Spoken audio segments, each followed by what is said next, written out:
Hello students, स्वागत है आपका एक और नए वीडियो में। आज हम क्लास 10th मैथ का एक ऐसा प्रश्न पढ़ने वाले हैं, एक ऐसा प्रश्न सीखने वाले हैं जो कि बोर्ड एग्ज़ाम की दृष्टि से बहुत ही ज़्यादा महत्वपूर्ण है। और ये बोर्ड एग्ज़ाम में हर साल पूछा जाता है, वो भी 5 नंबर में। तो आप इस क्वेश्चन को ज़रूर से ज़रूर तैयार कर लें। अगर आपको ये क्वेश्चन तैयार नहीं है तो प्लीज़ आप इस वीडियो को पूरा वॉच कीजिएगा। तो चलिए मैं इस क्वेश्चन को सॉल्व करता हूँ। देखिए, यहाँ पर दिया गया है कि सिद्ध कीजिए कि √5 एक अपरिमेय संख्या है। तो ठीक इसके विपरीत हमको सीधे क्या करना है, √5 एक अपरिमेय संख्या।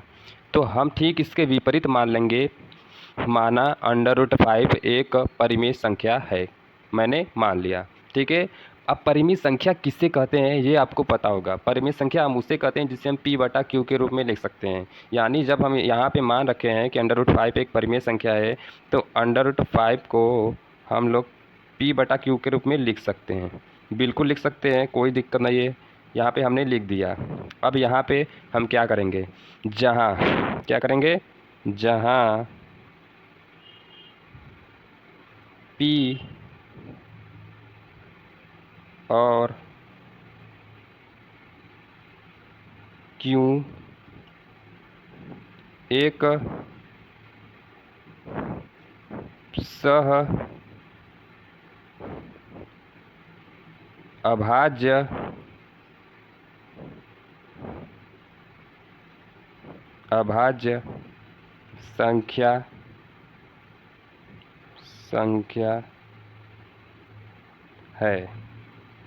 संख्या है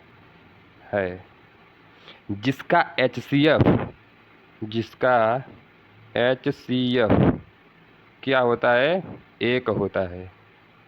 क्या होता है, एक होता है। अभाज्य संख्याओं का HCF क्या होता है, एक होता है।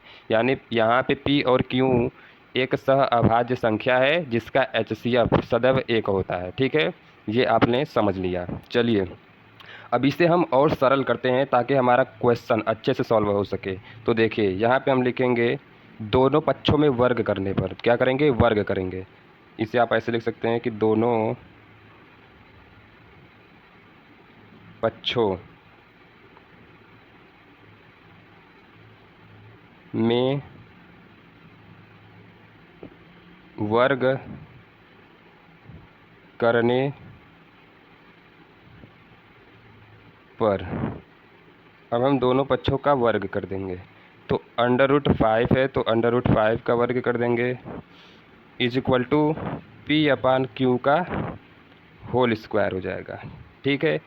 अब यहाँ पे √5 इंटू √5 इज इक्वल टू 5 होता है, तो 5 हो जाएगा इज इक्वल टू यहाँ पे P का स्क्वायर अपान में Q का स्क्वायर।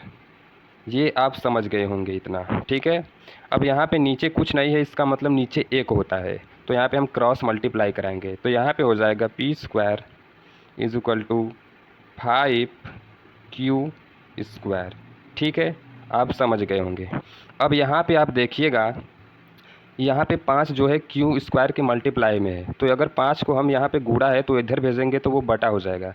किसके बटा में होगा, P² के बटा में। तो यहाँ पे हम लिखेंगे, क्या लिखेंगे, यहाँ P² कामा 5 से विभाज्य है।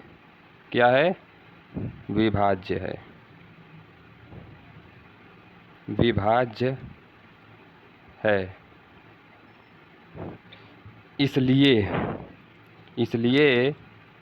P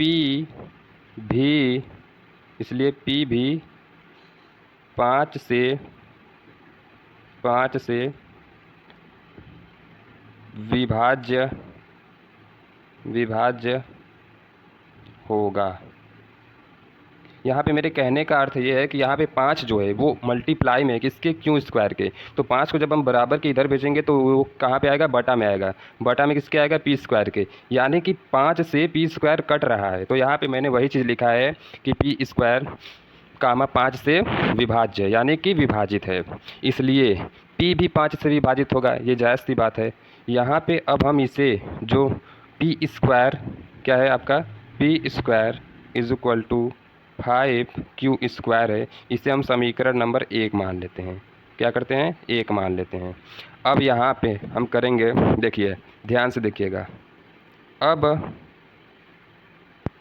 माना P is equal to 5m, क्या हो जाएगा 5m मैंने मान लिया, ठीक है, कोई दिक्कत नहीं दिक्कत। अब यानी कि पी स्क्वायर की जगह हम ये रखेंगे, ये वैल्यू हम पुट करेंगे। तो देखिए पी स्क्वायर की जगह पी का वैल्यू मैंने क्या माना 5m, तो पी के यहाँ पे पी की जगह पे हम 5m को रखेंगे, तो यानी 5m का क्या हो जाएगा स्क्वायर हो जाएगा, इज इक्वल टू यहाँ पे क्या है 5q स्क्वायर, तो यहाँ पे हो जाएगा 5q स्क्वायर, ठीक है, कोई दिक्कत नहीं है। अब यहाँ पे 5, यहाँ पे क्या हो जाएगा इसका 5 बजे 25m हो जाएगा, 25m स्क्वायर हो जाएगा, कोई दिक्कत नहीं दिक्कत। अब इज इक्वल टू में 5q स्क्वायर, यहाँ पे अगर हम 5 से 25 को काट देते हैं तो वो 5 बार में कटेगा, तो यहाँ पे हमें प्राप्त हुआ 5m square is equal to q square, ठीक है, कोई दिक्कत बिल्कुल दिक्कत नहीं है। यहाँ पे 5 जो है m स्क्वायर के मल्टीप्लाई में है, तो यहाँ पे 5 को अगर हम बराबर के इधर भेजेंगे तो वो कहाँ पे आएगा क्यूब के बटे में आ जाएगा, यानी कि 5 से q स्क्वायर विभाजित है, तो हम यहाँ पर लिखेंगे कि यहाँ क्या लिखेंगे, यहाँ क्यू स्क्वायर कामा 5 से विभाज्य है, क्या है विभाज्य है, इसलिए क्यू भी 5 से विभाज्य होगा, ठीक है। अब यहाँ पे ये जो है आपका, इसे मान लीजिए समीकरण ये 2 है, ठीक है, ये 2 है, कोई दिक्कत नहीं दिक्कत। अब यहाँ पे देखिए, अब यहाँ पे हम लिखेंगे चूँकि P भी 5 से विभाजित हो गया और Q भी 5 से विभाजित हो गया, तो यहाँ पे हम लिखेंगे चूँकि P और Q दोनों 5 से विभाजित हैं, 5 से विभाजित हैं, इसलिए P और Q का HCF क्या हो जाएगा, P और Q का HCF 5 होगा, क्या होगा 5, जबकि यहाँ पे हमने क्या लिखा है P और Q एक सहअभाज्य संख्या है और जिसका HCF है वो सदैव 1 होता है, जबकि यहाँ पे क्या आया है 1 नहीं आया है, P और Q का HCF क्या आया है 5 आया है, तो यहाँ पर 5 जो है 1 के इक्वल नहीं है, क्या है 1 के बराबर नहीं है, तो यहाँ पे हम लिखेंगे अतः हमारी यह अवधारणा